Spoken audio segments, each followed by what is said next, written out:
Mesdames, Messieurs, bonjour ou bonsoir selon le moment où vous nous suivez. Merci de nous rejoindre pour ce grand rendez-vous démocratique. À l'approche des élections législatives de janvier 2026, une question centrale s'impose. Quel Parlement voulons-nous pour accompagner les réformes institutionnelles et répondre aux attentes des citoyens? L'Assemblée nationale, pilier de notre démocratie, est aujourd'hui appelée à se réinventer dans son fonctionnement, dans son efficacité, dans sa relation avec le peuple et au-delà de tout ceci, dans son rôle de contrôle de l'action gouvernementale. C'est autour donc de ces enjeux majeurs que se tient ce débat intitulé « L'Assemblée nationale à l'ère des réformes institutionnelles » et c'est avec vous que je le co-anime, Éric Guédénon. Bonjour. Bonjour et merci à vous, Rodrigue Babaguto. C'est un plaisir de co-animer ce débat avec vous. Et bien pour ce débat, nous recevons justement des représentants des partis engagés dans ces élections législatives. Nous les remercions déjà pour avoir répondu à l'invitation de la HAC. Et bien, on les présente. Nous avons un représentant du parti Les Démocrates en la personne de Guy Dossoumi Tokbe et juste à côté de lui, un représentant du parti Bloc républicain en la personne de Casimir Sossou. Et puis en face de ces deux invités, nous avons justement le représentant du parti Union Progressiste Le Renouveau en la personne de Orden Aladati. À côté de lui, le représentant du parti Moël Bénin en la personne de Fabroni Bill Yoklonon. On précise justement qu'à ce débat, nous notons l'absence du représentant du parti La Force Corée pour un Bénin émergent. Je voudrais rappeler justement pour ce débat quelques règles précises justement établies par la haute autorité de l'audiovisuel et de la communication. Tous les partis disposent du même temps de prise de parole, notamment pour chaque thème. Chaque représentant du parti politique dispose de 5 minutes pour partager justement leur vision avec l'opinion publique. Rodrigue. Merci beaucoup, Éric. 5 représentants, donc un temps égal pour tous. Et chers invités, nous vous rappelons que nous n'hésiterons pas à vous relancer chaque fois que nécessaire et à demander des réponses bien concrète. Démarrons donc tout de suite avec la première thématique relative à la modernisation institutionnelle. Réforme ou simple ravalement, on parle beaucoup de modernisation du Parlement, mais modernisation, que comprendre concrètement? Est-ce changer les outils ou plutôt changer les pratiques? C'est la question que je vous adresse à vous, Guy Dossoumi Tokbe, représentant du Parti Les Démocrates. Merci infiniment, messieurs les journalistes. Je voudrais avant toute chose, saluer mes co-débatteurs, saluer les téléspectateurs et le peuple béninois. Je crois que, malheureusement, je ne pourrais pas dire aujourd'hui que notre Parlement s'est modernisé. Parce que la modernisation, ce n'est pas d'abord le matériel, ce n'est pas d'abord les outils. La modernisation passe aussi par la production parlementaire. Et aujourd'hui, on n'est pas fier de ce que l'Assemblée nationale du Bénin produit. Je prends comme exemple le dernier grand acte posé par ce Parlement où, au cours d'une élection aussi importante que la révision constitutionnelle, on puisse constater une coupure de courant. Voilà, une coupure de courant qui n'était pas une coupure anodine. Et malheureusement, juste après cette coupure, on nous annonce que, voilà, que la révision a été révisée. Pour moi, c'est un recul de plusieurs siècles en arrière. Et bon, on ne peut pas avoir de pareil recul et parler de modernisation de l'Assemblée nationale. Et donc là-dessus, je crois que la modernisation peut passer par les outils, le matériel, les hommes, mais elle est beaucoup plus sur la production. Et aujourd'hui, nous ne sommes pas véritablement fiers de notre production parlementaire. Mais pourtant, on a appris que les coupures de courant, il y avait toujours eu des coupures de courant. Vous, pendant que vous étiez membre de la législature au Parlement, est-ce que vous aviez eu à poser des actions concrètes pour pallier cette situation, par exemple? Oui, naturellement que, bon, moi je suis mieux placé pour le dire parce que moi j'ai été des deux bords hein, quand j'étais parlementaire. J'ai été d'abord de la majorité parlementaire, c'est-à-dire soutenant le régime, et après, avec beaucoup de courage, je me suis rangé du côté de la minorité parlementaire. On a œuvré à ce que la modernisation puisse passer aussi par le matériel. Souvenez-vous qu'avant la 7e législature, l'État du Bénin avait déjà compris qu'il fallait aller à la modernisation du bâtiment.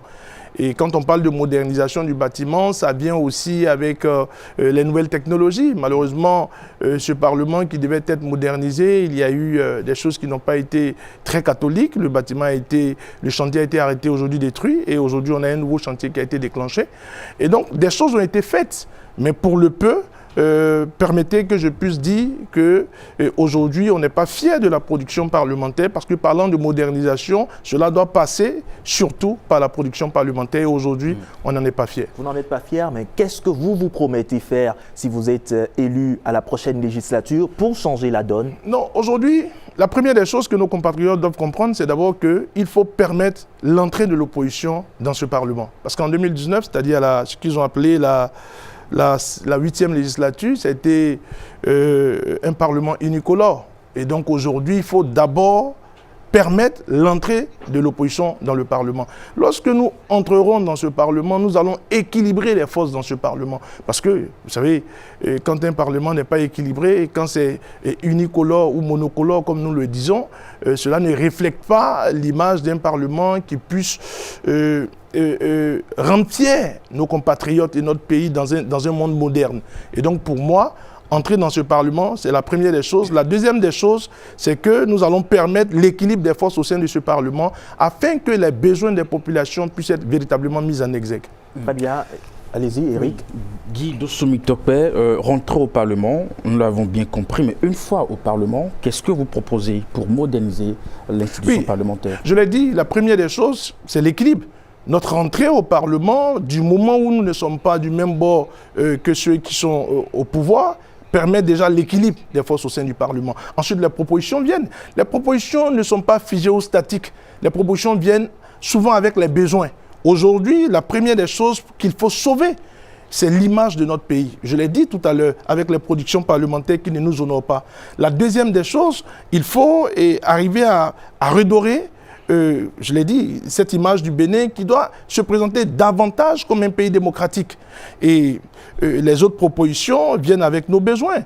Et tous les parlements en font, ce Parlement aussi en a fait, tout n'est pas noir. Ce Parlement a apporté de l'eau aux populations, ce Parlement a apporté de l'électricité aux populations, ce Parlement a aussi aidé sur le plan de l'éducation. Nous allons les améliorer parce que dire que la production parlementaire n'est pas bonne, cela ne voudrait pas dire que tout a été noir. Et donc nous continuerons dans le sens d'apporter des solutions durables aux problèmes des populations. Très bien. À côté de vous, Casimir Sossou, membre du Parti Bloc républicain. Alors on parle de modernisation du Parlement. Pour le Bloc républicain, faut-il moderniser en changeant les outils ou plutôt en changeant les pratiques? Merci, M. Rodrigue. Je salue tout le plateau, les co-débatteurs. Je salue les téléspectateurs du SRTB. Je vous remercie pour votre invitation. D'entrée, je salue tous les militants du Parti Bloc républicain que je représente ici. Et je dis moderniser le Parlement, c'est poursuivre ce qui se fait déjà bien. Vous savez, moi je suis à ma première expérience au Parlement, mais quand vous écoutez les anciens, pour chaque session, ils avaient des piles de documents qu'ils trimbalaient. Des casiers étaient remplis de paperasses. Mais pour la 9e législature à laquelle je participe, il y a eu beaucoup d'améliorations. Vous avez des outils électroniques aujourd'hui pour la gestion des courriers, des dossiers, et tous les députés sont dotés d'équipements, de matériel moderne. Et puis, avec le président Vlavonou, que je salue au passage, notre Parlement a connu ce que nous avons appelé le Parlement ouvert.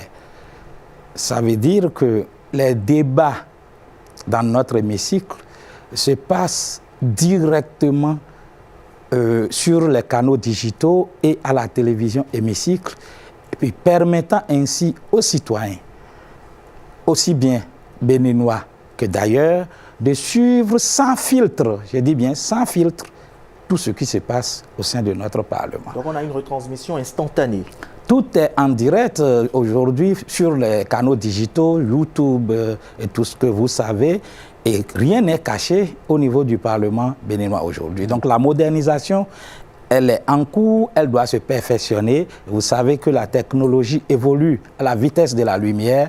Donc, nous ferons l'effort chaque fois de s'adapter au jour du temps pour que cette modernisation-là puisse se poursuivre. C'est déjà en cours, il faut renforcer. Et qu'est-ce que vous proposez d'autre pour renforcer cette modernisation? Oui, évidemment, le Bénin n'est pas un pays îlot. Nous sommes dans une globalisation, nous sommes dans un environnement international et le Bénin doit profiter des technologies qui sont inventées pour pouvoir s'adapter et moderniser. Donc, je pense que pour nous, au bloc républicain, il faut poursuivre ce qui s'est fait, renforcer ce qui s'est fait pour la modernisation, aussi bien au plan matériel, institutionnel et que des pratiques. Très bien. Orden Aladatin, vous êtes représentant du parti Union progressiste pour le renouveau. À écouter Casimir Sossou du bloc républicain, on sent qu'il y a une modernisation entamée au sein du Parlement. Vous qui êtes également membre de la législature finissante, dites-nous, est-ce qu'on a déjà au Parlement une suppression totale du papier pour aujourd'hui des actions menées complètement avec le numérique qui est l'ère aujourd'hui qu'on traverse? Merci beaucoup, monsieur le journaliste. Évidemment qu'il y a eu une évolution qualitative au Parlement. C'est votre serviteur, entre autres, un jour, je me rappelle, je suis allé au Parlement avec un tas de documents, surtout à l'occasion du vote du budget. C'est-à-dire que quand on dispose sur votre table les documents que vous recevez à l'occasion donc de l'étude de budget, ce n'était plus possible et digne d'un Parlement moderne. Alors, le gouvernement a fait un effort parce que la modernisation du Parlement suppose les aptitudes au niveau des hommes. Cela suppose aussi l'évolution des outils et puis aussi le cadre. Et puis, le Parlement ne travaille pas en vase clos, c'est avec le gouvernement. Si le gouvernement n'évolue pas donc au niveau de la digitalisation, de la numérisation, naturellement, le Parlement va en pâtir. Désormais, pour l'étude donc du budget, il y a une adresse électronique, et vous tapez et vous rentrez dans les documents. Et donc cette pile de documents au niveau de la plénière est substantiellement réduite. Je parle de la pile de documents que vous avez. Vous comprenez donc qu'il ne suffit pas pour l'opposition de rentrer au Parlement pour que l'on assiste, comme par miracle, à la modernisation du Parlement. Je constate que pour l'opposition, tant que l'opposition n'est pas là, rien n'est fait. Vous avez entendu ce qu'a dit mon cher ami et frère Guimi Tokpe par rapport à l'électricité. Tantôt, il a dit que le pays s'est pourvu en électrification, que beaucoup de choses ont été faites. Et il a commencé par stigmatiser des coupures d'électricité de façon éparse. N'oublions pas qu'il y a eu coupure à l'université, mais au Parlement, mais c'est le temps que le groupe qui existe se mette en bas. Tout le monde sait, et dans sa maison, s'il a un relais, qu'en cas de coupure, il faut un petit temps pour que le relais se mette en place. Donc voilà, nous sommes en pleine évolution, mais ce n'est pas achevé. On tend vers le 100% numérique. Nous ne sommes pas encore au 100% de numérisation au Parlement. Il reste du chantier. Par rapport aux travaux en commission, par exemple, ce n'est pas encore très numérisé. Il va falloir, et quand on ira donc dans les projections pour le futur, on pourrait faire des propositions concrètes pour que le travail de numérisation, qui est très avancé donc au Parlement, puisse vraiment impacter les commissions et les relations entre le Parlement et les citoyens pour que nous soyons et que nous côtoyons le 100% de numérique. Donc vous parlez de très numérisé, pas encore atteint. C'est dû à quoi concrètement? Je vais dire ça comme ça, cette lenteur-là. Est-ce que c'est un manque de volonté ou autre chose? On n'est pas dit c'est lent. Il faut savoir d'où nous sommes partis.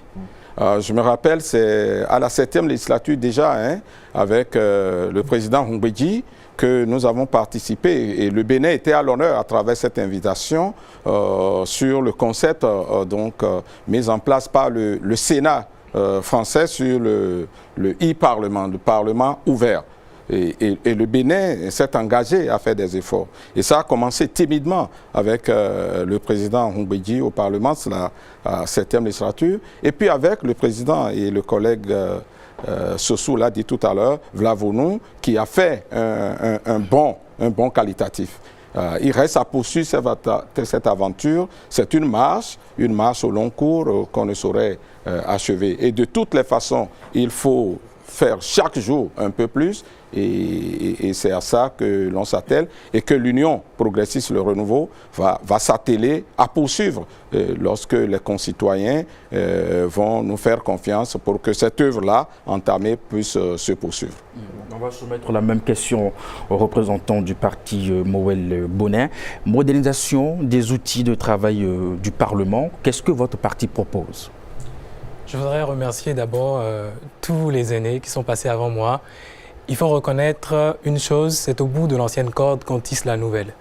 Et eux tous, à tour de rôle, ils ont abordé des questions essentielles, notamment concernant les avancées qui ont été enregistrées, qu'il faut saluer, il faut avoir le courage de saluer. Néanmoins, il y a quelques manques qui sont constatés et qu'il faut relever. Et ça, c'est ensemble qu'on le fera. Je pense que la modernisation ne se résume pas que à la digitalisation. Encore qu'en cette matière, le Bénin est très avancé par rapport à d'autres pays. Et en termes de dématérialisation, de digitalisation au Bénin, tous les secteurs sont impactés. Et normalement, l'Assemblée nationale aussi doit être impactée et a commencé d'ailleurs par être impactée. D'abord, la modernisation, pour moi, commence par la régularité de certaines pratiques. Et il y a un éminent professeur qui s'est questionné une fois dans l'un de ses ouvrages, « Quelle est ma loi ?» Et les Béninois aujourd'hui ne connaissent pas vraiment les lois qui sont votées pour eux. Cela est dû à plusieurs choses. Déjà, la présence de cette loi-là sur toutes les plateformes. Aujourd'hui, il y a une grande avancée à la matière avec le site du secrétariat général du gouvernement qui se propose en fait de mettre toutes ces lois-là en ligne. Mais on va y revenir un peu plus après. Aujourd'hui, je crois que d'abord, la modernisation doit commencer par la légistique qui est suivie. On a un problème de légistique. Les lois qui sont travaillées, qui sont votées aujourd'hui, ne sont peut-être pas adaptées aux réalités béninoises. Ce n'est pas toutes les lois, il faut avoir le courage de le dire. Il y a certaines lois qui ne sont pas adaptées. Par exemple ? Bon, je ne vais pas, je risque d'aller trop dans la casuistique, dans le cas par cas. Déjà, il y a parfois une question d'inflation législative.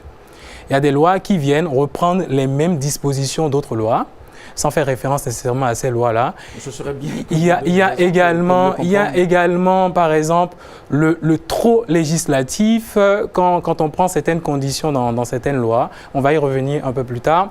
Et la légistique, c'est la science de construire les lois, d'écrire les lois. Et ça, c'est propre à certains juristes.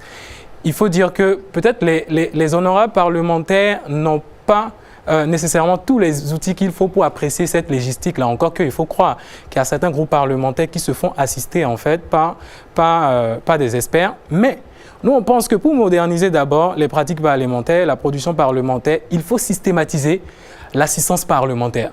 Moi, j'ai été assistant parlementaire d'un député. Cela m'a permis de voir beaucoup de choses. Et tous les députés ont la possibilité de prendre des assistants parlementaires, mais ne le font pas. Et ceci n'est pas normal, il faut que cela change. Et l'assistance parlementaire, ça va se faire par des experts en la matière, des juristes, des gens qui sont spécialisés en légistique, pour mettre à la disposition des honorables des fiches de lecture, des grilles de lecture des travaux parlementaires, et cela va leur permettre plus tard de mieux défendre leurs propositions. Nous, à Moël Bénin, c'est quelque chose qu'on va systématiser une fois à l'Assemblée nationale. Donc, ça fait un.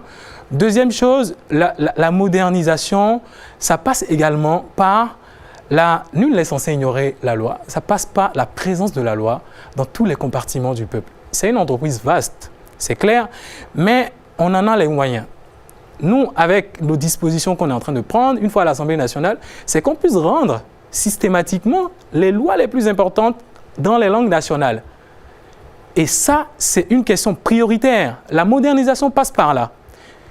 il faut avoir le courage de revenir à notre histoire et rendre disponibles les lois qui sont essentielles à la bonne marche de la République, à la bonne gouvernance, rendre ces lois-là disponibles dans les langues nationales et les diffuser partout. Il y a quelques efforts qui sont faits, mais ce n'est pas suffisant, il faut renforcer. Troisième chose, venons maintenant à la dématérialisation, à la digitalisation. La question du e-parlement, c'est une question cruciale. Il y a beaucoup d'enjeux, il y a beaucoup de défis aussi. Déjà, les pays qui l'expérimentent, le e-parlement, le e-vote, c'est même récemment qu'ils ont commencé. Au Canada, par exemple, c'est en 2023, récemment qu'ils ont commencé à pratiquer le e-vote pour dématérialiser certaines procédures de vote. Mais il y a beaucoup de débats autour de la question. En France, ce n'est pas encore systématisé. Il y a beaucoup de débats parce qu'il y a la question de la régularité, la question de la licéité et la question de la transparence. Donc, le peuple béninois aujourd'hui, on peut expérimenter des choses en la matière, mais pour cela, il faut avoir le courage de corriger certaines pratiques pour un vote plus régulier, en fait, en termes de régularité et aussi en termes de licéité. Très bien. Je vous arrête alors, Faboni Yoklounon. Vous avez épuisé votre temps de parole sur cette thématique-là. J'en viens à vous, Guy Mitokpe. Dites-nous, voter beaucoup de lois, est-ce forcément bien gouverné, selon vous? Oui, merci infiniment, mais vous allez permettre rapidement, compte tenu du temps. Bon, d'abord, voter beaucoup de lois, est-ce forcément être productif ou est-ce forcément une bonne chose?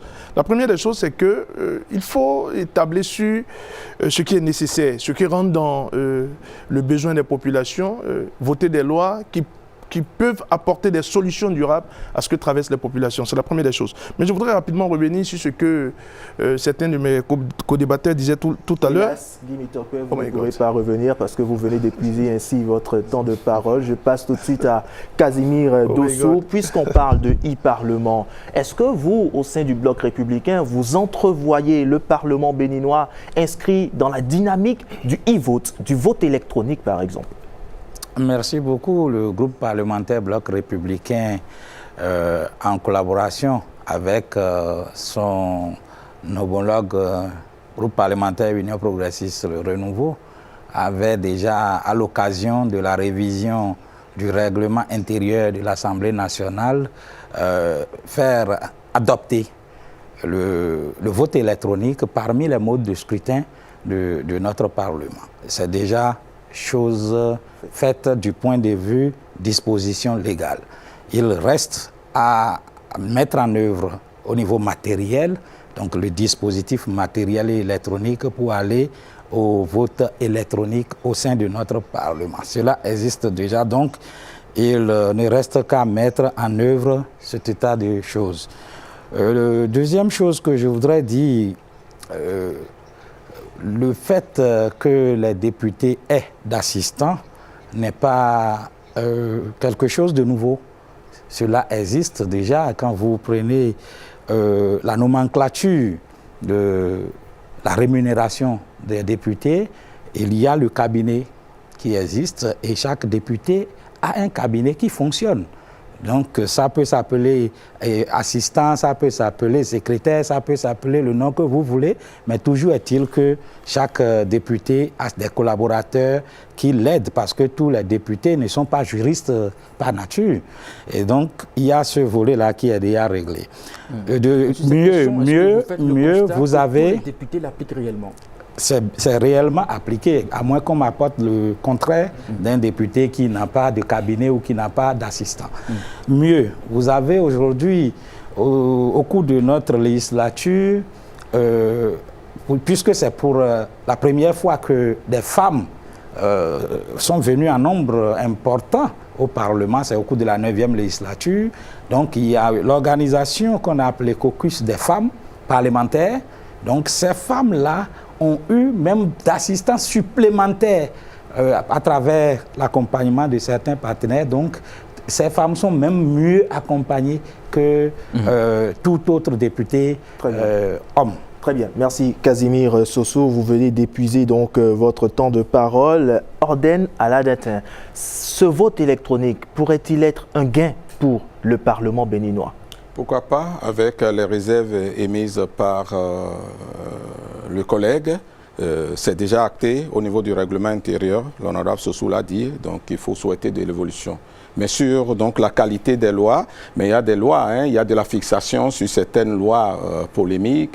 Et puis voilà, la discrimination positive au profit des femmes, mais c'est bien le Parlement qui a eu à le faire. Tout le monde s'enorgueillit aujourd'hui. Les femmes sont représentées de façon qualitative grâce à l'impulsion des groupes parlementaires soutenant l'action du pouvoir. L'abolition de la peine de mort, on l'avait acté dans beaucoup de pays, mais ça n'a jamais été acté. C'est ce Parlement donc accompagnant l'action du gouvernement sous l'impulsion donc ce qui accompagne le gouvernement qui l'ont fait. La reconnaissance de la chefferie traditionnelle, c'est nous. Donc voilà autant de lois efficaces. Et puis la vision Bénin, à la fois donc un monde de splendeur 2060 pour faire déjà de la projection sur les générations à venir, les 35 ans à venir. Donc voilà autant de lois révolutionnaires qui sont prises au Parlement. Mais naturellement, nous sommes dans la fixation sur quelques lois parce que de toutes les façons, tant que l'opposition n'est pas là, ben, nous travaillerons pour que l'opposition y soit, mais pas pour une opposition bavarde, une opposition qui s'inscrit donc dans le cadre de l'efficacité et parce que le Parlement moderne, c'est aussi ça. Moins de bavardage et beaucoup d'efficacité. Très bien. Ordonné Aladati, dans quel état se trouvent les archives du Parlement et que proposez-vous? Il faut une évolution souhaitée au niveau des archives. Les archives aujourd'hui ne sont pas numérisées et ça fait partie donc des maillons faibles donc de la mondialisation que nous sommes en train de souhaiter. Du travail a démarré, mais il reste à consolider ce travail-là par la numérisation des archives et pouvoir rendre l'archive à la disposition du public. Aujourd'hui, quand vous voulez faire de la consultation sur les travaux parlementaires, il faut se déplacer, il faut venir au Parlement où il y a un effort qui est fait. Mais il faut poursuivre cet effort-là et l'Union progressiste, le renouveau, va s'y atteler une fois au Parlement pour que ce qui est entamé sous donc l'impulsion du président Béounou Vlavonou, que notre passage UP, le renouveau, puisse continuer et puis voilà, merci. On va évoluer sur d'autres questions. On reste toujours sur la modernisation avec le représentant du parti Mouel Bénin. La question des archives numériques, est-ce que c'est une préoccupation pour votre formation politique? Bien sûr, cela entre dans notre politique globale, en fait, dans notre proposition qui est comprise dans notre offre de législature. Les archives, il ne faut pas les lâcher parce que c'est ça qui constitue en fait la mémoire du travail parlementaire. Et je l'ai déjà décrit dans mon précédent passage, dans ma précédente prise de parole. Je pense qu'il faut peut-être revenir à une autre dimension qu'on ne voit pas. La fidélité en fait de la transcription qui est faite lors des débats. Je pense que l'humain seul ne peut plus faire ce travail-là. Aujourd'hui, il y a des outils très très intelligents comme la transcription à l'aide de l'intelligence artificielle pour en fait systématiser cela et l'humaniser après pour les corrections et éviter les erreurs. Cela aussi entre dans le cadre de la sauvegarde de la mémoire parlementaire, outre la dématérialisation qui est à promouvoir. Vous proposez alors l'introduction de l'IA dans les habitudes parlementaires? Bien sûr, ce n'est plus un luxe, c'est une réalité. Et aujourd'hui, quand on fait des meetings, même en ligne, quand on fait des visioconférences, on peut intégrer une personne tierce qui est l'IA, qui va retranscrire de façon fidèle tous les débats et après, on va les relire pour l'humaniser. Ça simplifie la tâche et ça permet d'être plus fidèle. Très bien. Alors, nous allons très rapidement passer au contrôle et l'action gouvernementale et la transparence. Je reste avec vous, Fabroni Yoklounon. Dites-nous, est-ce que vous pensez que la présence déjà en commission par les différents parlementaires pour vote et proposition des lois doit être une nécessité? Je pense que sur le contrôle de l'action gouvernementale, il faut déjà saluer les travaux qui sont faits, parce que les élus, les parlementaires qui nous représentent, on ne peut pas nier en fait de leur bonne foi à représenter les intérêts du peuple. Néanmoins, on pense qu'il y a des efforts, des choses à renforcer pour mieux contrôler l'action gouvernementale. Il y a les outils classiques qui sont déjà là, les tests sont là, il y a les questions sur l'actualité, les questions orales avec ou sans débat, les questions écrites, c'est bien. de pouvoir continuer là-dessus. Nous, à Moël Bénin, dans notre offre de législature, on est clair sur la question. On a une démarche à double détente. La première démarche, c'est de renforcer le contrôle de l'action gouvernementale en suivant notre valeur qui est claire dans la vérité politique, même en étant de la classe de la mouvance, il y a des choses sur lesquelles il faut attirer l'attention. Ça, c'est la première démarche. Deuxième démarche, il ne faut pas que dire quand c'est mauvais. On va instaurer en fait une pratique de félicitation du gouvernement. Cela entre aussi dans le cadre du contrôle pour lui dire « Écoutez, ce que vous faites, ça c'est très bien. » Nous, on l'encourage parce qu'on dit, il y a un adage dans notre langue qui dit « Avodjekento, pas ». Donc, c'est les deux démarches qu'on veut aborder une fois au Parlement. Orden Aladatin, vous qui êtes de la législature finissante au Parlement, dites-nous, qu'est-ce qui a empêché ou empêchait réellement les députés de contrôler efficacement l'action du gouvernement? Les députés n'ont jamais été empêchés de contrôler l'action du gouvernement. Ça s'est toujours fait. Simplement qu'avec l'Union progressiste, le renouveau et certainement le Bloc républicain, ça s'est fait avec moins de vacarme. Et je pense pour ma part qu'il faut évoluer dans ce sens. Il y a beaucoup de choses qui sont faites avec le gouvernement. Par exemple, quand le groupe parlementaire Union progressiste, le renouveau, demande à rencontrer des ministres pour lui demander des comptes sur la question du port de casque. Quand on va voir, paix à son âme, le ministre Kouaro pour lui demander la question des AME, où est-ce que nous en sommes et quelles sont les mesures qui sont prises pour que donc les AME n'aient pas de pléthore d'heures, parce que les AME se sont plaints de ce que les heures qui sont prescrites par les tests, il y en avait qui dans le système avaient beaucoup plus étaient beaucoup plus acculés que ce qu'il n'en fallait. Ces questions-là, nous ne voyons pas. Parce que nous disons que nous soutenons le gouvernement et qu'à chaque action, qu'il ne faut pas aller sur les plateaux. Et je crois qu'il faut l'améliorer parce que nos concitoyens ne perçoivent pas ce travail efficace qui se fait. Et je pense que l'Union progressiste devrait faire savoir un peu davantage ce type d'action. Mis à part cela, il faudrait que l'on travaille tous collectivement dans la cité à montrer que le contrôle de l'action gouvernementale n'est pas nécessairement pour aller sanctionner. Et c'est ce que nous confondons. Le parlementaire n'est pas un opposant au pouvoir. Le parlementaire contrôle le pouvoir pour qu'il n'y ait pas des abus, pour que les fonds que le député met à la disposition du gouvernement ne soient pas dilapidés. Tout ça, c'est son rôle. Et les fois où je me suis senti vraiment dans la peau du député, c'est le cas où nous sommes allés sur des missions d'information sur le terrain. Je me suis retrouvé, par exemple, en Dali et à Tchaourou, en train de visiter les cantines scolaires. J'ai des vidéos où les enfants étaient heureux, où nous sommes allés constater et bien les évolutions qu'il y avait et quelques faiblesses que nous avons pondues. Et des rapports sont envoyés au gouvernement. Je crois que de plus en plus, nous devons faire publier ce genre de rapports pour que les populations sentent ce que font pour eux les députés, quoique supportant l'action du gouvernement. Et puis les pétitions. Les pétitions, vous savez que l'un des outils au Parlement, ce sont les pétitions, où les citoyens peuvent, à travers des pétitions, 1, 2, 3 personnes, peuvent écrire au Parlement pour demander un certain nombre de choses. Et des missions sont envoyées sur le terrain dans le cadre des centres de vote, dans le cadre des découpages administratifs. Et ça, nous ne l'avons souvent pas fait assez parce que, vous savez, pour aller sur le terrain, chaque député le fait, mais le fait en groupe nécessite des moyens, parfois que l'Assemblée nationale n'arrive pas à mobiliser au profit des groupes qui se forment. Je crois que les groupes parlementaires devraient davantage s'impliquer dans ce devoir, donc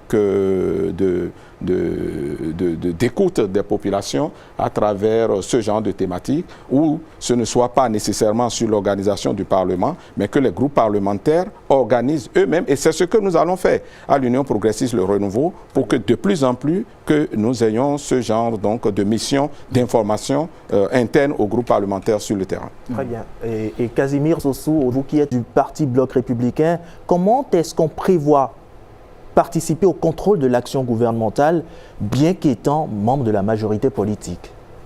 Merci beaucoup. C'est une prérogative du parlementaire.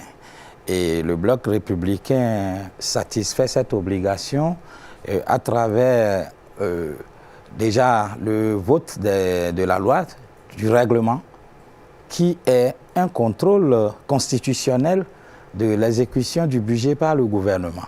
Et vous savez, dans la pratique, avant que le Parlement n'adopte la loi de règlement qui dit que la gestion du gouvernement a été faite dans les règles de l'art et conformément au budget prévu, il y a un anneau blanc que la Cour des comptes met.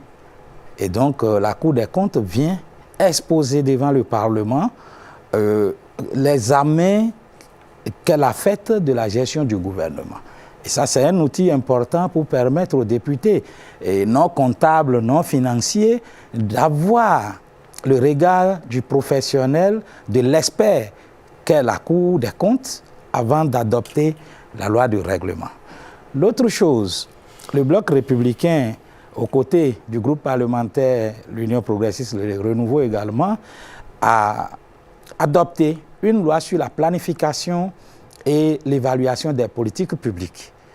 Et donc, quand on ne navigue pas à vue, quand on essaye de programmer, de planifier, le contrôle est beaucoup plus facile. Et donc, en amont, on a voté des lois pour permettre la planification des politiques publiques et leur évaluation. Et mieux, nous sommes allés à adopter la vision Bénin 2060. Le Bénin, un monde des splendeurs. Et donc, quel que soit le régime qui s'installe au Bénin prochainement, il doit d'abord se regarder dans cette vision-là avant d'élaborer son programme d'action du gouvernement. Et donc, c'est dans ces outils de prévision que nous pouvons puiser les outils de suivi, de contrôle de l'action gouvernementale. Il y a bien entendu les questions au gouvernement, donc questions orales, questions écrites, questions avec débat, et des descentes sur le terrain. Mon collègue Oden l'a dit tantôt, les cantines scolaires, quand vous allez sur le terrain, vous constatez. Moi, je suis membre d'une commission qui a vérifié, par exemple, suite à la déclaration du ministre Akpona, la gestion qui est faite des fonds dans le secteur de l'énergie et de l'eau. Nous avons été sur le terrain accompagnés des députés du groupe parlementaire Les Démocrates. On a vu des choses où on disait qu'il n'y a pas l'eau, on a bien vu l'eau. On est allé sur l'Okpara, on a constaté. Ça, c'est aussi le contrôle de l'action gouvernementale. Donc, c'est pour dire qu'au niveau du Bloc républicain, nous restons dans le cadre défini par la loi, donc pour les prérogatives du parlementaire, et dans ce cadre, on suit bien l'action gouvernementale. Est-ce que vous comptez renforcer ce contrôle pour les années à venir? Bien sûr que oui, parce que ça doit se renforcer à travers la digitalisation de tout secteur. Vous savez, aujourd'hui, les informations et là il faut féliciter le gouvernement, avec la digitalisation de tous les secteurs de l'administration publique aujourd'hui, pour avoir une information, vous n'avez pas besoin forcément d'aller dans la structure. Et déjà de votre smartphone, vous pouvez avoir des informations. Et ça facilite les débats quand les ministres passent devant l'Assemblée nationale, même en commission, vous avez assez d'éléments même pour confondre les membres de l'exécutif. Et aujourd'hui, cela est tellement utile qu'il faut renforcer cela pour les législatures à venir, parce que le contrôle de l'action gouvernementale, c'est ça qui permet au gouvernement d'être beaucoup plus, disons, regardant envers et lui-même sa conduite de l'action publique. Merci. Guy Dossou-Mitokpe, il est dit du député qu'il vote des lois et qu'il contrôle l'action du gouvernement. Que compte faire votre parti politique en la matière? Merci infiniment. D'abord, il faut savoir ce qu'on avait déjà fait. Étant au sein de ce Parlement, je crois que s'il y a un rôle qui n'a pas été bien joué au cours de cette législature, c'est bien le rôle de contrôle de l'action gouvernementale. Parce que vous savez que les députés, c'est 3 rôles fondamentalement: consentir l'impôt, contrôler l'action du gouvernement et voter les lois. Et donc sur la question du contrôle de l'action gouvernementale, les députés de l'opposition ont fait ce qu'ils avaient à faire. Quand vous prenez un groupe parlementaire comme celui des démocrates, on a posé plus de 70 questions au gouvernement. Et sur la totalité de ces questions, à peine le gouvernement est venu répondre à 10 ou 11 questions. Et donc, c'est pour cela que je disais tout à l'heure que l'entrée de l'opposition, ce n'est pas forcément le bavardage dont parlait mon cher aîné, ou bien tout ce qui est ostentatoire, c'est-à-dire le match vu. Mais il faut reconnaître aujourd'hui que depuis un certain nombre de législatures, la question du contrôle de l'action gouvernementale n'est pas véritablement exercée comme il se doit. Et si ce n'est pas véritablement exercé comme il se doit, c'est que le régime travaille à cela. Vous voyez, on a aujourd'hui une constitution qui a été d'abord modifiée le 1er novembre, je crois bien, 2019, dans des conditions que vous connaissez, avec un Parlement purement monocolore. Et dans ce qui a été modifié dans cette constitution, il y avait qu'il fallait retirer le droit aux députés de ratification de prêts. Et donc pour nous, ça participe de l'action de contrôle du Parlement. Et donc lorsqu'on arrache une prérogative comme cette prérogative au Parlement, c'est que visiblement, vous êtes face à un exécutif qui n'a pas véritablement envie que le Parlement joue ce rôle comme il se doit.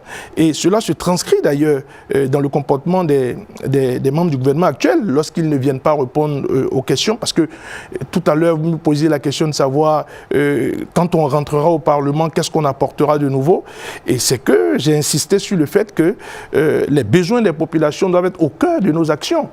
Lorsqu'il y a eu la creusée des tranchées dans la partie septentrionale contre les paysans, on a posé des questions. Lorsqu'il y a eu des bavures policières, on a posé des questions.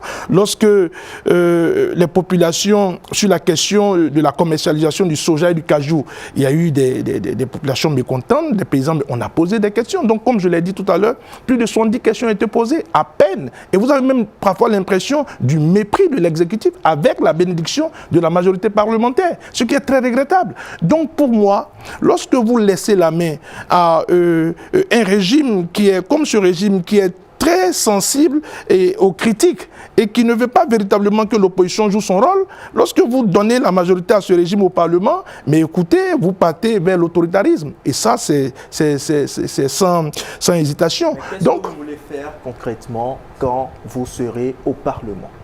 Je l'ai dit, peut-être que vous ne m'écoutez pas assez. Quand je dis que nos productions seront sur les besoins des populations. Et ça, c'est la meilleure des choses d'ailleurs. Vous ne pouvez pas rentrer au Parlement réinventer la roue. Vous rentrez au Parlement parce que des populations vous ont fait confiance. Et lorsqu'elles vous font confiance parce qu'elles ont des difficultés. Et donc, le besoin premier, lorsque vous êtes à l'intérieur du Parlement, c'est de vous tabler comme il se doit sur les besoins des populations. Et ça, on n'a pas manqué de le faire. Quand je vous dis, par exemple, que 70 questions ont été posées et qu'à peine une dizaine a attiré l'attention du gouvernement, c'est ça, d'ailleurs, l'un des rôles majeurs du parlementaire. Vous ne me direz pas que lorsque le Parlement il était unicolore, il y a eu plus de 70 questions posées au gouvernement. Ça, c'est l'une des choses sur lesquelles il faudrait mettre l'accent. L'autre chose pour laquelle je voudrais revenir, mon cher aîné Oden parlait tout à l'heure, il a parlé de pétitions. Les populations qui peuvent faire des pétitions et tout le reste. Mais même ce qui est réglementaire et qui se fait par les collègues n'attire pas la sensibilité du gouvernement. Ce n'est pas les populations qui le feront et les gouvernants seront sensibles à cela. Et donc, c'est pour toutes ces raisons que je pense que le 11 janvier 2026 est une date stratégique, fatidique pour notre pays. Il ne faut pas prendre cette élection comme une élection classique. Le 11 janvier 2026, nos populations doivent comprendre qu'il faut sortir massivement pour arrêter un certain nombre de choses. Il faut sortir massivement pour accorder le suffrage au parti aujourd'hui qui est exclu, au parti aujourd'hui qui est ostracisé, au parti aujourd'hui sur lequel il y a beaucoup d'acharnement. Donc, cette élection, nos populations doivent profiter de cela pour sortir massivement et apporter les suffrages au Parti des démocrates. Très bien. Orden Aladatin, un outil dont dispose le Parlement pour contrôler l'action du gouvernement, c'est la commission d'enquête parlementaire. Pensez-vous que dans le Parlement où vous serez, si le résultat des urnes vous est favorable, que vous pourriez apporter plus, je vais dire, plus d'efficacité à cette commission-là, à cet outil-là? D'accord, merci. Nous souhaitons vivement que les populations nous accordent leur confiance et qu'ils accordent leur confiance aux candidats que nous avons déjà désignés. Parce qu'à travers le candidat que nous avons déjà désigné, il y aura moins de motifs de commission d'enquête parlementaire. Voilà, c'est un vaste communicant. Parce que quand vous avez un gouvernement qui est mauvais, qui multiplie les phrases, qui multiplie les détournements, qui multiplie la mauvaise gestion, il n'y aura plus de besoin de faire des commissions d'enquête parlementaire. Je voudrais pouvoir préciser ça. Avec le président Patrice Talon, certainement qu'il y en a eu, et l'honorable Sossou vient de vous dire par rapport à l'eau et l'affaire à Dambi et autres, on l'a fait lorsque ça s'impose, il faut le faire. Il ne faut pas le faire pour la forme, il ne faut pas le faire pour empêcher le gouvernement de travailler.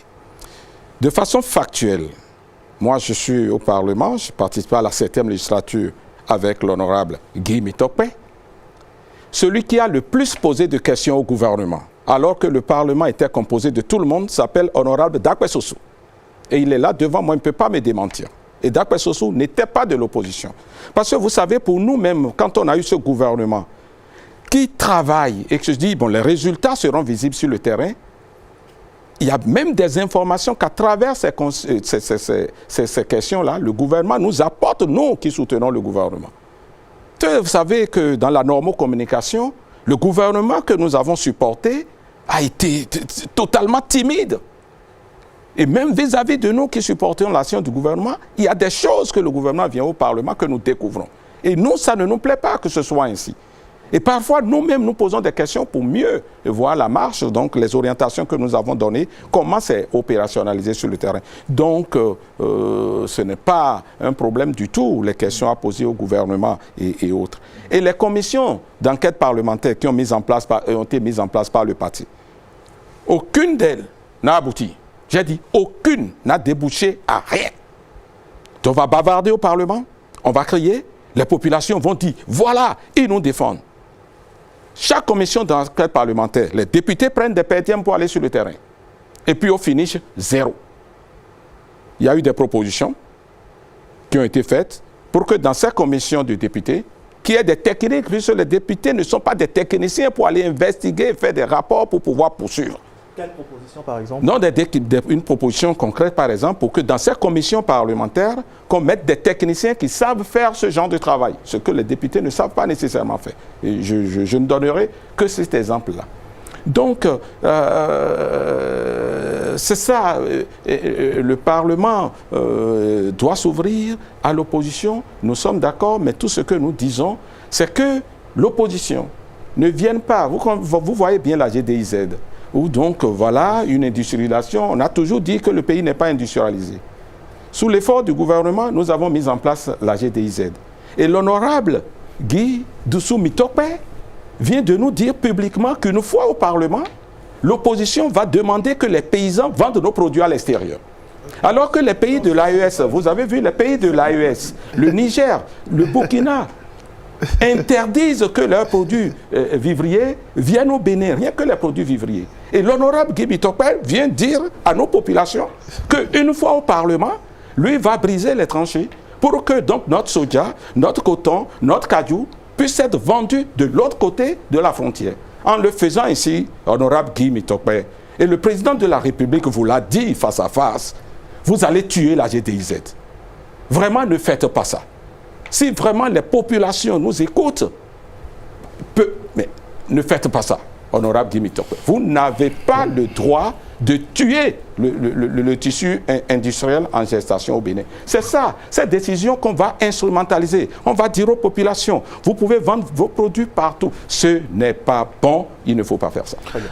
Honorable Aladati, vous avez indexé le représentant du parti Les Démocrates. Il aura le temps de réagir, justement. Voilà. On va laisser la parole à Fabroni Bill Yoklounon. En termes de contrôle de l'action gouvernementale, qu'est-ce que Moël Bénin propose?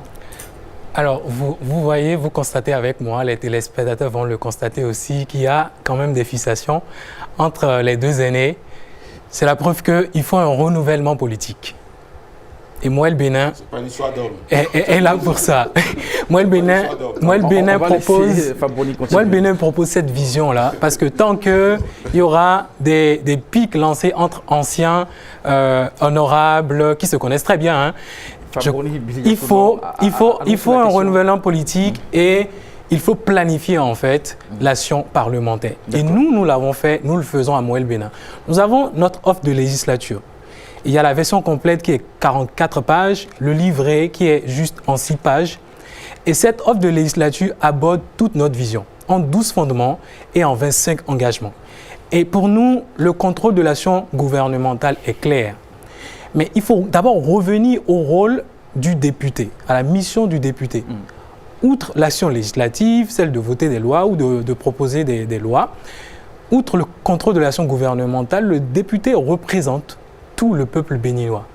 Et une fois qu'il siège à l'Assemblée nationale, il a l'obligation en fait de retourner vers ce peuple-là pour mieux comprendre les aspirations du peuple et surtout anticiper certaines questions en écoutant le peuple.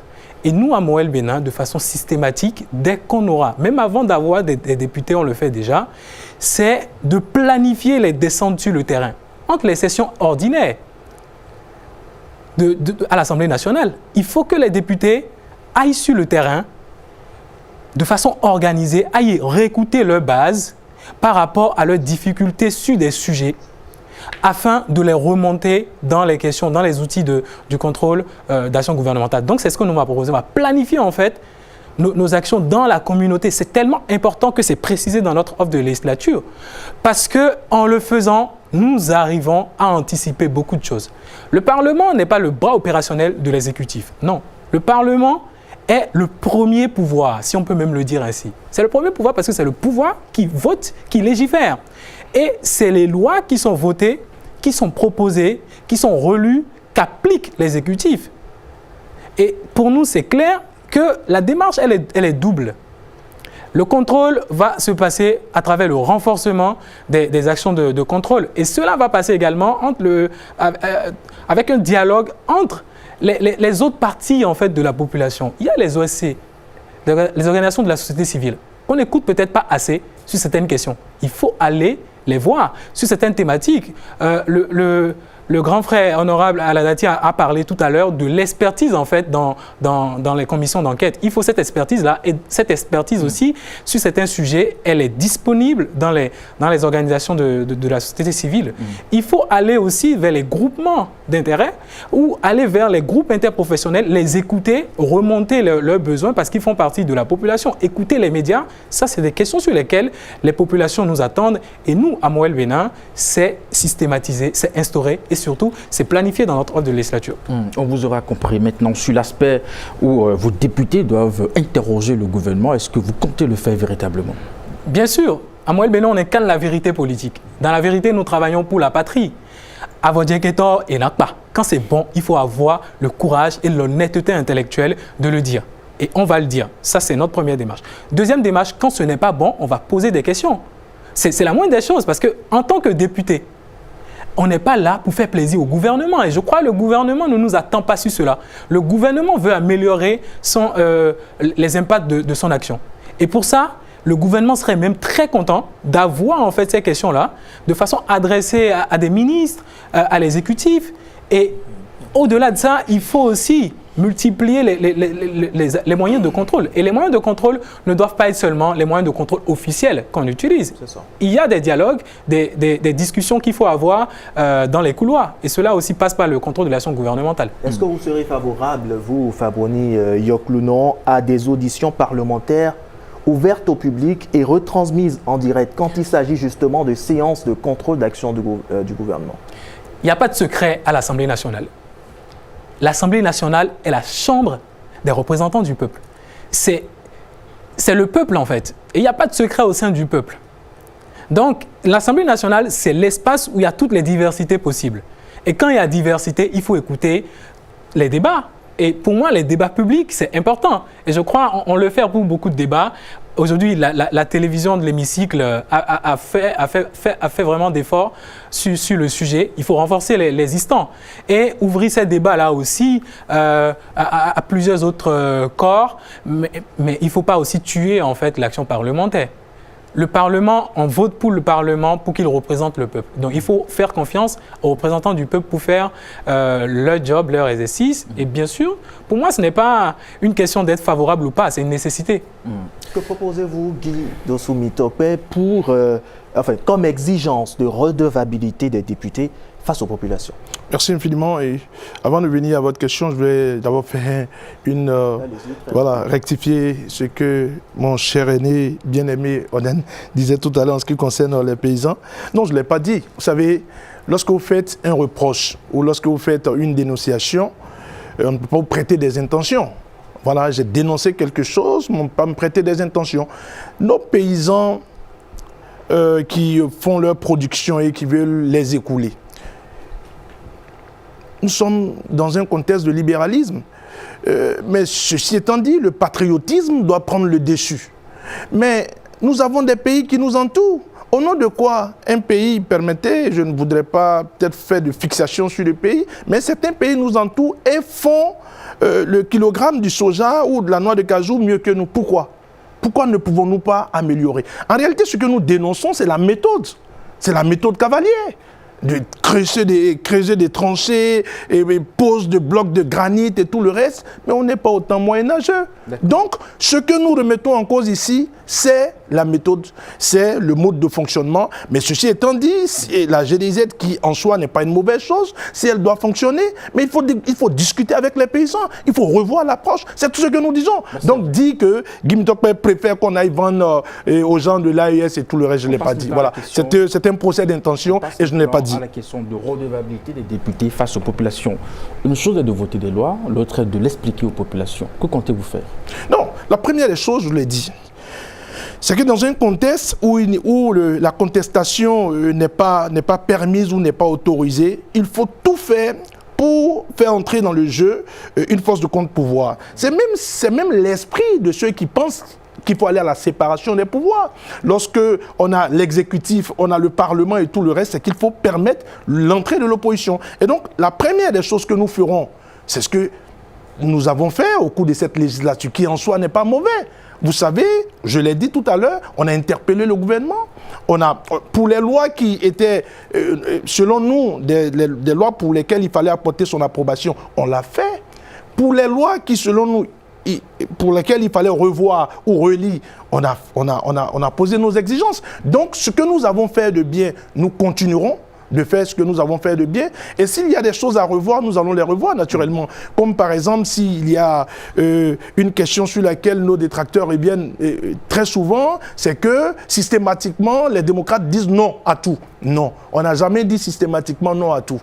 Ce qui, selon nous, rentre dans le cadre de développement du pays pour le bien de tous, on contribue à cela et ça, c'est sans gêne. Ce n'est pas la question. Est-ce que le parti, les démocrates, comptent aller rendre compte à nos populations pour des lois qui seront votées à l'Assemblée nationale?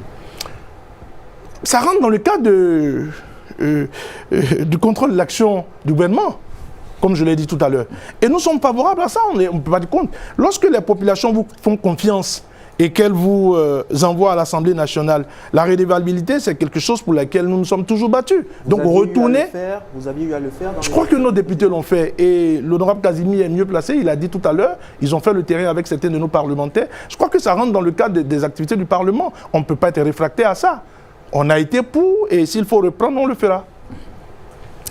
On va soumettre la même question aux représentants du parti Bloc républicain. Êtes-vous favorable à l'idée d'aller rendre compte de façon systématique une fois qu'une loi est votée à l'Assemblée nationale? Merci beaucoup. Je voudrais rétablir quelque chose sur ce point précis.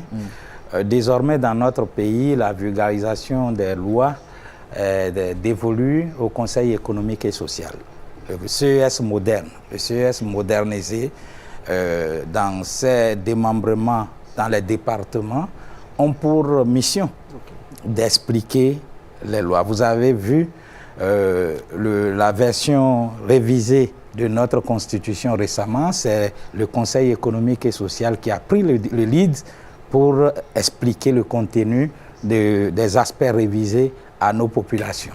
Donc, désormais, c'est vrai, le député, à travers sa circonscription, explique, mais de façon régalienne, cet exercice est confié au Conseil économique et social. Je voudrais dire quelque chose par rapport aux accords, autorisations de ratification des prêts que l'honorable Guy Mitop a tantôt fléchés. Je pense que, comme l'a dit souvent le président Patrice Talon, le Bénin est au-dessus de nous tous. Et si le Bénin est au-dessus de nous tous, nous défendons les populations pour leur mieux-être. Pour leur mieux-être. Et pour leur mieux-être, tout est urgent au Bénin et tout est important, opportun et urgent. Et donc, quand on a besoin de fournir de l'eau aux populations, de l'électricité aux populations, des routes, comme on en a actuellement, on a besoin d'avoir des financements et d'aller le plus rapidement possible. Eh bien, vous avez connu par le passé des accords soumis à ratification du Parlement qui passent toute une législature sans être autorisés, pendant que le bailleur rappelle la possibilité au Bénin d'avoir ces prêts-là. Et donc, on a tout le temps marqué les pas du surplace. Et c'est ça, si je peux même rappeler, le président Yahi Boni, un jour, était furieux et a sorti le concept de la dictature de développement. C'était justement sur ce point-là. Et quand vous discutez avec nos collègues démocrates en off, pas devant caméra, ils vous diront, même si nous prenons le pouvoir, personne ne reviendra sur ça parce que le développement, le cœur du développement est là, c'est la mobilisation des ressources. Il ne faut pas que ça soit laissé à l'humeur du parlementaire qui autorise l'exécutif. Le peuple a fait confiance à un président de la République pour développer le pays. Et donc, au nom de droits parlementaires, le député empêche le président de la République d'aller chercher, d'aller mobiliser les ressources pour développer. Et donc, si le Bloc républicain avait déjà accompagné cette révision-là pour que le gouvernement puisse avoir les prêts et rendre compte au Parlement dans les 90 jours. Et donc, à travers le contrôle de l'action gouvernementale, ce compte est rendu et puis tout est dans le budget et revient encore dans la loi de règlement. Donc, cet aspect de la révision est très positif pour le pays. Je voudrais souligner cela et dire sur l'aspect des paysans, la culture et tout ça, le programme du Bloc républicain, le programme de législature du Bloc républicain a déjà initié des avant-projets de loi sur la modernisation de l'agriculture, comment mettre assurance maladie, assurance universelle pour les paysans, l'assurance par rapport au changement climatique pour que les paysans ne soient plus soumis aux aléas. Tantôt, s'il ne pleut pas, leur investissement est perdu. Il faut quand même qu'il y ait quelqu'un qui assure cela.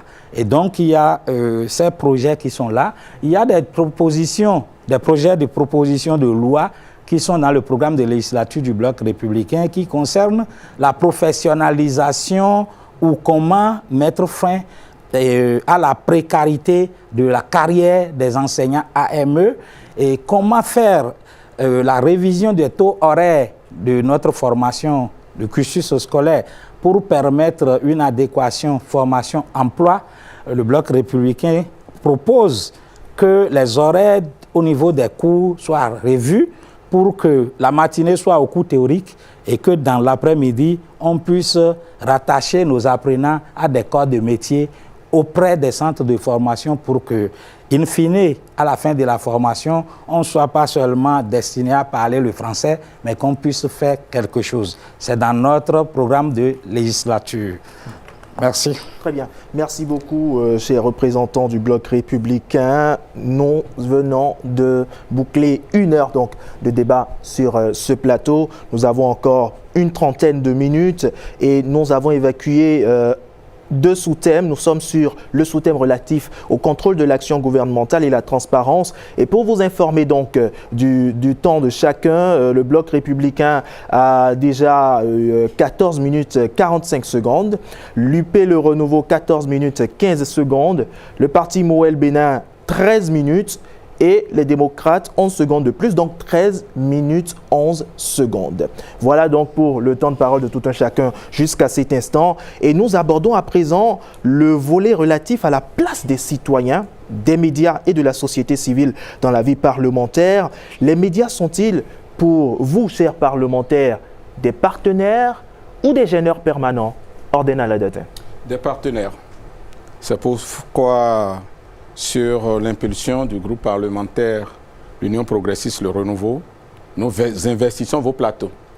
Parce qu'une fois, et vous pouvez témoigner, des militants, des cadres de l'Union progressiste Le Renouveau n'ont été invités sur vos plateaux et ont brillé par leur absence. Déjà, donc, des partenaires privilégiés. Il m'arrive même de suivre des débats et d'appeler. Et vous n'allez pas me démentir. Au moins, il y a le journaliste de Canal 3 qui est là, de suivre les débats, d'appeler et d'apporter parfois le rééquilibrage immédiat, donc dans des débats publics. Nous le faisons et nous sommes encouragés par le groupe parlementaire, par notre parti, à le faire. Donc ce sont des partenaires. Au-delà des partenaires que vous êtes au niveau des médias, la société civile dans son ensemble sont des partenaires. Une illustration. La fois dernière, lorsqu'il s'est agi du vote sur la loi relative aux fondations et aux associations, c'est sur l'impulsion donc du groupe parlementaire et puis avec l'honorable Sossou qui par ailleurs est mon vice-président au niveau de la commission des lois, nous avons invité les acteurs de la société civile à nous envoyer un mémo de la société civile. Les fondations intérieures, les fondations internationales, la maison de la société civile, personnellement, il y a eu leur mémo. Et puis que nous avons étudié. Il y a certaines préoccupations qui ont été prises en compte. Les préoccupations qu'il ne fallait pas prendre en compte, nous leur avons dit pourquoi. C'est donc ce partenaire-là, ce partenariat, il est établi et il reste à ce qu'il soit renforcé. Quand on a parlé du Parlement ouvert tout à l'heure, c'est avec la société civile que le Parlement a un partenariat. C'est ça. Et il y a des auditions qui se font, des débats qui se font dans le cadre donc, du Parlement ouvert. J'oublie le nom de l'association, c'est mes anciens partenaires qui sont sur ce projet-là. Nous le faisons, d'accord. Et puis, donc, dans l'élaboration des propositions de tests, il y a beaucoup de propositions de tests que nous portons de la part des citoyens. Parce que vous savez, les citoyens ne peuvent pas saisir directement le Parlement donc pour leurs idées. Souvent, les populations disent « Ouais, et pourquoi le député ne prend pas telle chose ?» Nous leur disons « Faites-nous des propositions, des suggestions. » Des députés UP Le Renouveau portent beaucoup de propositions de tests venant des concitoyens, ce que nous allons renforcer. Moël Bénin, on vous écoute à présent pour votre réponse à cette question. La place des citoyens, des médias et de la société civile. J'avais commencé par le dire, mais la répétition est pédagogique. Je crois qu'il faut, en plus de renforcer la confiance de la population en l'Assemblée nationale, il faut s'intéresser à tout le monde. Et ce n'est pas que les médias, ce n'est pas que les citoyens, ce n'est pas que les organisations de la société civile, c'est aussi tout groupe interprofessionnel qui peuvent intéresser. Il faut écouter tous les citoyens parce que ces citoyens, avant d'être en fait dans un poste, dans un rôle, dans une mission, dans un travail, ils sont des Béninois. C'est pour ça qu'à Moël Bénin, on a une approche interne mais aussi externe. Interne, je l'ai développé, les citoyens, les députés doivent se rendre sur le terrain de façon planifiée entre les sessions ordinaires pour écouter ces citoyens-là, recueillir en fait leurs aspirations, leurs volontés afin d'anticiper et de renforcer le contrôle de l'action gouvernementale. Les médias sont des citoyens et il faut se prêter à l'exercice, surtout dans la bienséance dans la bienveillance de répondre à leurs appels sur les plateaux de télévision. Et nous, on est très disponibles pour parler de la question. Mais ce qui m'intéresse beaucoup plus dans cette approche que vous abordez, c'est l'approche externe. Aujourd'hui, pour les élections communales et législatives, la diaspora n'exprime pas son vote. Ceci n'est pas normal, il faut que cela change. C'est pour ça qu'on a proposé dans notre offre de législature que la diaspora soit concernée pour exprimer son vote. C'est très important parce que quand on prend le produit national brut, qui est différent du produit intérieur brut, le produit national brut, les Béninois de l'extérieur, ils participent fortement. Et personne ne peut le nier. Que ce soit au Canada, en Amérique, en France, même sur le territoire africain, ils participent fortement, mais ces gens-là n'expriment pas leur vote lors des élections communales et législatives. Et cela déjà, ça passe pour la redevabilité, pour aussi en fait les intéresser à la question. Il faut que cela change. Et nous, on a fait des propositions sur lesquelles on travaille dans notre offre de législature. Une fois à l'Assemblée nationale, c'est des choses sur lesquelles on va travailler pour que tous les Béninois puissent participer. Dernier volet de mon intervention par rapport à la question, oui, il faut la diplomatie parlementaire. Donc, il y a des citoyens béninois un peu partout dans le monde et qui voient comment les choses se passent dans les autres assemblées. Et je crois qu'à l'Assemblée nationale, il y a des pratiques qui permettent en fait cette diplomatie-là, qui est le dialogue entre les parlements. Et cela passe également par la communauté dans laquelle nous sommes. Nous sommes dans la CEDEAO, nous sommes dans l'UEMOA. Et la diplomatie parlementaire doit s'intéresser déjà à l'espace sous-régional pour qu'on puisse renforcer nos pratiques parlementaires, renforcer nos actions. Et cela ne sera bénéfique qu'au peuple béninois. Et on peut même aller jusqu'à l'uniformisation, l'harmonisation de certaines pratiques, comme c'est le cas dans le droit OHADA. Cela aussi peut se faire dans le cadre des parlements, tout en sachant raison garder. Merci beaucoup, Fabroni Yoklounon.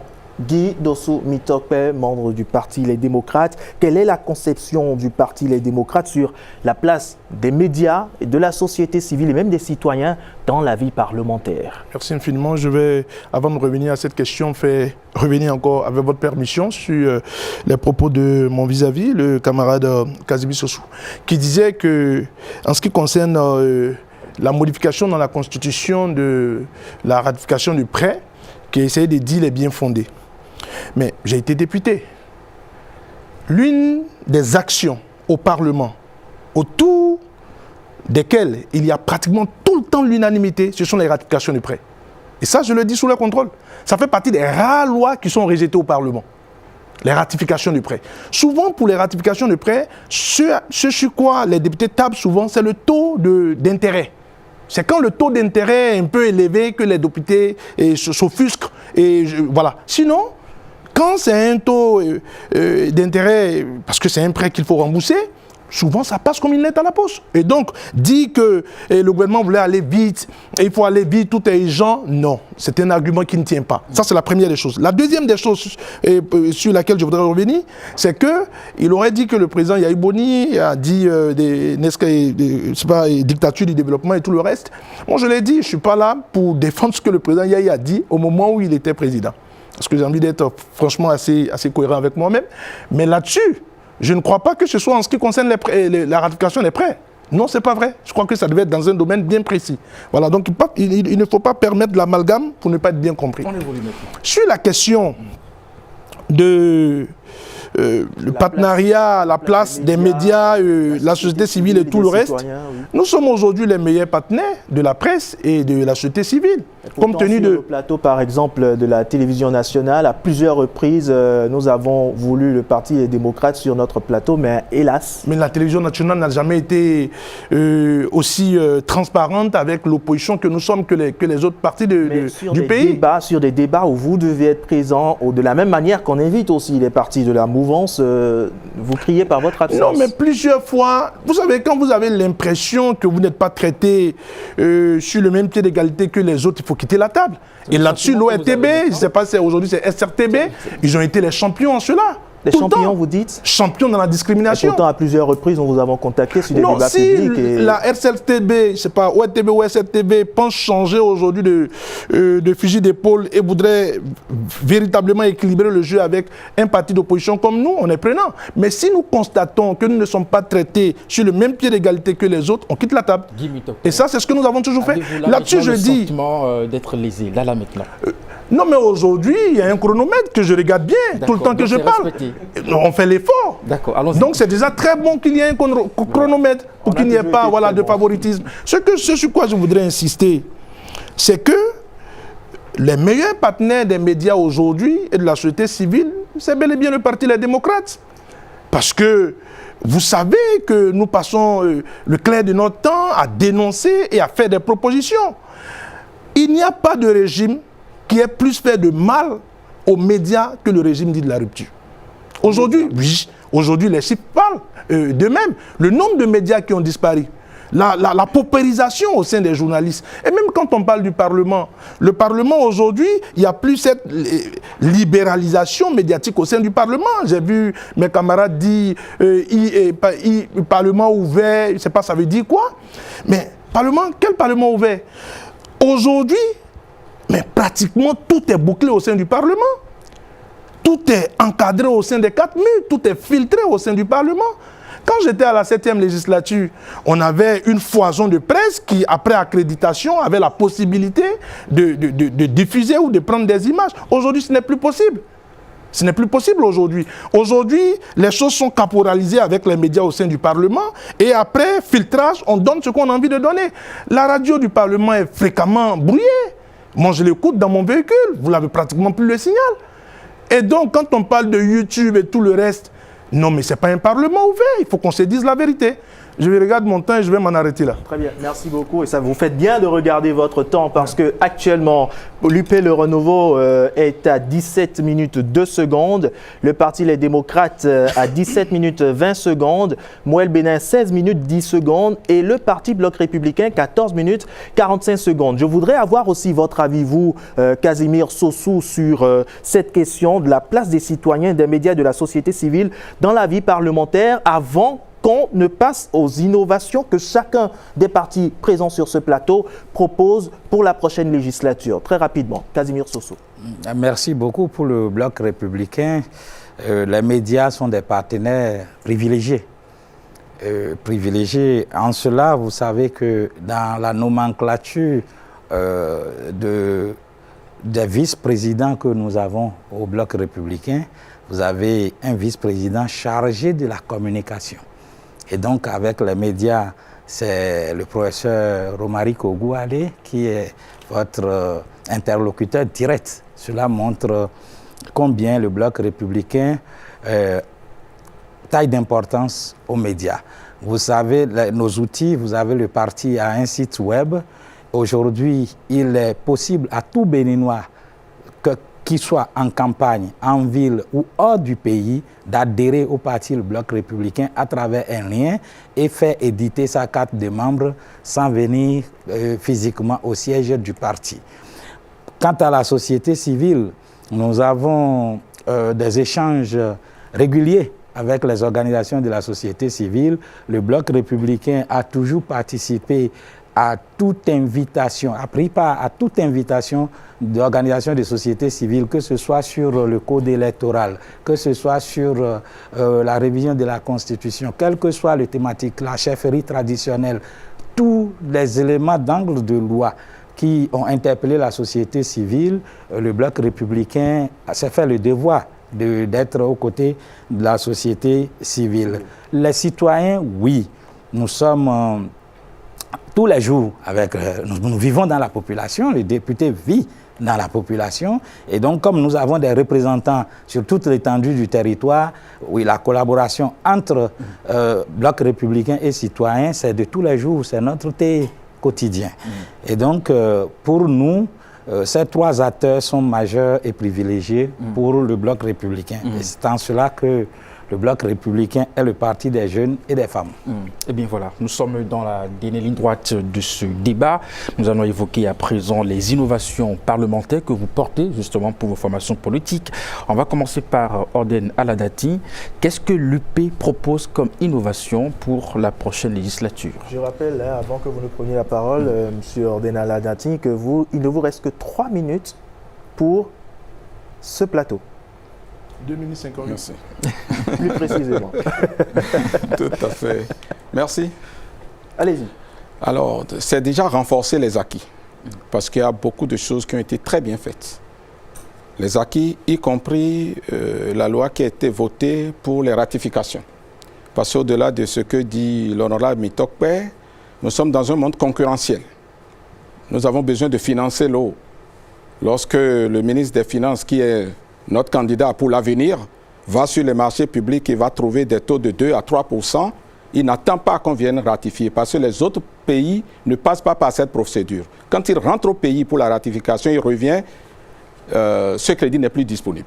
Nous allons donc renforcer les acquis. Et puis après, par rapport aux députés, renforcer la formation, mettre à niveau tous les députés parce que tout le monde, nécessairement, quand il vient au Parlement, on n'a pas les mêmes niveaux.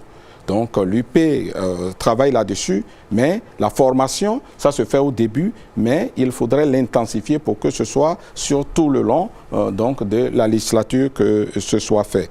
Les missions d'information des groupes parlementaires, c'est le Parlement qui l'organise. Le groupe parlementaire devrait pouvoir initier donc les missions d'information sur le terrain. Et quand je dis mission d'information, ce n'est pas nécessairement des missions d'enquête. Lorsque ça s'impose, on le fera. Mais c'est des missions parce que quand vous avez donné des moyens au gouvernement, il faut aller voir à travers les programmes et projets ce qui est fait des moyens que vous mettez à disposition. Donc, au-delà du Parlement, même dans son ensemble en tant qu'institution, les groupes parlementaires devraient pouvoir renforcer cela. Et puis, il faudrait qu'on travaille à mettre sur pied une plateforme au service des commissions. Aujourd'hui, le e-Parlement qui existe naturellement, au niveau des commissions, c'est encore le maillon faible. Il faudrait qu'on ait de la traçabilité sur donc, les textes qui sont déposés au niveau donc, du Parlement. C'est ce que je voudrais dire, vu le temps pour pouvoir avoir une conclusion à faire. Merci. Merci d'être resté concis. Il vous reste encore 1 minute et quelques secondes, sans doute pour votre mot de fin de ce plateau. Moël Béné, on passe à vous. Quelle innovation parlementaire forte votre parti est-il prêt à défendre? Dites-nous. Merci. Je pense que je vais revenir sur la question de l'assistance parlementaire systématisée. Ça existe, mais ce n'est pas systématique. Tous les députés n'ont pas d'assistants parlementaires pour les aider à apprécier la qualité des lois qui sont proposées ou la qualité des lois à voter. Donc ça, c'est une première innovation que nous, on veut apporter. À l'interne, on pense que le député peut encore plus jouer le rôle de représentant du peuple en mettant une pratique propre à nous, c'est de reverser au moins 5% des émoluments des députés dans un fonds spécial qui va permettre en fait de soutenir les actions de la population, donc jeunes, et ça va être un fonds spécial qui permet en fait de soutenir des idées novatrices d'une partie. Vos députés à vous, oui, l'ensemble des députés. Les députés à nous. Ça c'est une pratique d'abord propre à l'interne. Si les autres députés veulent l'imiter, ça serait 5%, bien. 5% vous dites? Oui, 5% des émoluments. Merci. Donc, le chiffre est précis et c'est marqué dans notre offre de législature. L'autre chose, nous allons travailler vraiment à assoit une certaine préférence nationale dans certaines lois. Déjà, on va réviser le code des marchés publics pour imposer une préférence nationale lorsque les entreprises vont sur la table des marchés publics, en fait, notamment les entreprises étrangères, qu'elles aient l'obligation de s'associer aux entreprises béninoises avant de bénéficier de ces marchés-là. Cela va renforcer en fait la professionnalisation des jeunes. Moi, le Bénin est le parti des jeunes et je vais le démontrer avec des chiffres clés. Et ça fait partie des innovations qu'on apporte au Parlement parce que nous avons déjà 70% sur notre liste de jeunes, dont 50% ont moins de 35 ans. Ça, aucun parti ne fait mieux que nous. On a 40% de femmes sur nos listes. Aucun parti ne fait mieux que nous. On voulait atteindre les 50%, malheureusement, il n'y a pas assez de dossiers qualifiés à ce niveau-là. Donc, c'est des candidatures non favorisées, mais méritées, parce qu'on prône la méritocratie. On va, sur l'impulsion de la dynamique législative, on va quand même proposer et voter une loi qui va permettre de créer d'autres circonscriptions électorales pour les Béninois de la diaspora afin qu'ils puissent vraiment s'exprimer de façon efficace dans le processus électoral au niveau des communales et des législatives. Ça, c'est une innovation majeure qu'on apporte. Les langues, il n'y a pas d'inclusion sans les langues nationales. On a, dans notre offre de législature, dans les 25 engagements, une proposition de loi qui va permettre d'ériger 2 langues nationales au plan officiel pour non seulement renforcer les curricula scolaires pour nos élèves parce qu'on constate que la formation aujourd'hui, elle est très, très occidentalisée. Il faut avoir le courage de le faire. Cela va renforcer l'intelligence sociale des apprenants et va leur permettre de penser un développement vraiment localisé. un développement qui concerne le Bénin. Moins de 2 minutes pour vous. D'accord, je vais m'arrêter là d'abord avant de conclure. Voilà. Très bien, merci beaucoup pour cette présentation qui visiblement est prête à bousculer les habitudes internes au Parlement. Guy Mitopé, que propose le Parti Les Démocrates comme innovation parlementaire? Merci infiniment. C'est sur quoi nous allons essayer de travailler afin que cette 10e législature puisse être une législature qui travaillera beaucoup plus sur les leviers de développement. La première des choses, c'est que nous allons travailler à ce qu'il y ait, sur la question des votes des lois, qu'il y ait beaucoup plus de consensus autour du vote des lois, prioritairement sur les lois électorales. Parce que sur les lois électorales, on a l'impression que les lois électorales sont faites souvent parce qu'on a envie d'atteindre un but bien précis, on a envie de décater. Bon, nous ferons tout pour qu'il y ait beaucoup plus de consensus, parce que les lois électorales sont des lois majeures. Sur la question de la Constitution, si elle devait être retouchée, qu'on puisse retrouver aussi le consensus autour de cela. On travaillera à ça. On travaillera aussi fondamentalement sur la question de la loi sur l'embauche.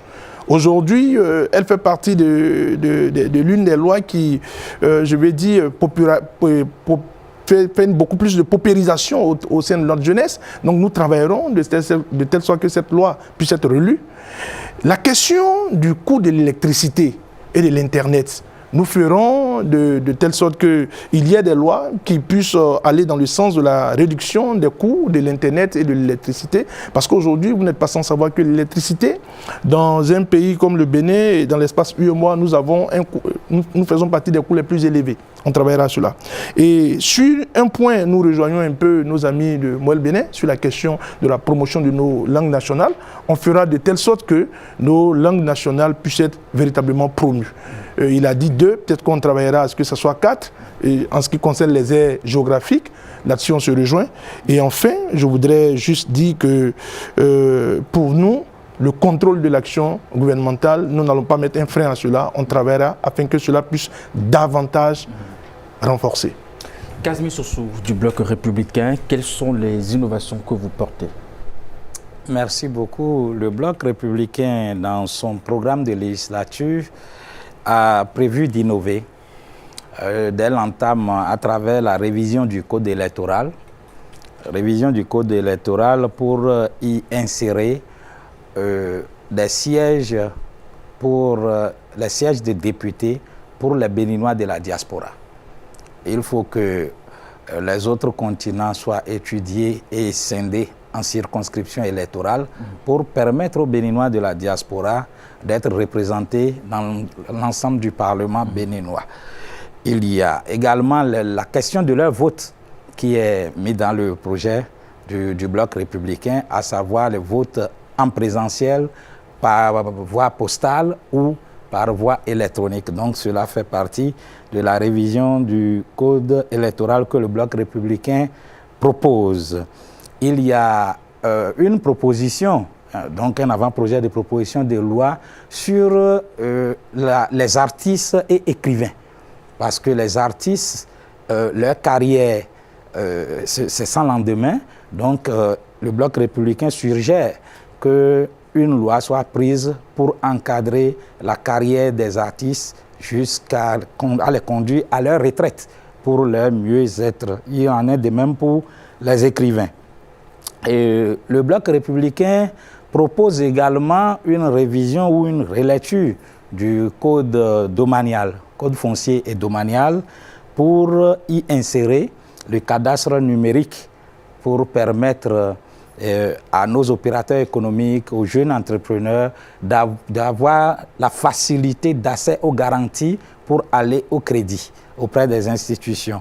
Et donc, voilà quelques innovations. J'ai évoqué plus haut la proposition de loi sur la carrière des enseignants AME et sur les réformes dans le secteur de l'éducation également, que le Bloc républicain a dans son programme de législature pour les Béninois. Merci. Merci à vous, chers représentants de partis politiques. Nous allons passer à présent aux déclarations finales. Orden Aladati, vous avez 1 minute. Merci beaucoup. Ça reprend par moi, à nouveau. C'est pas grave.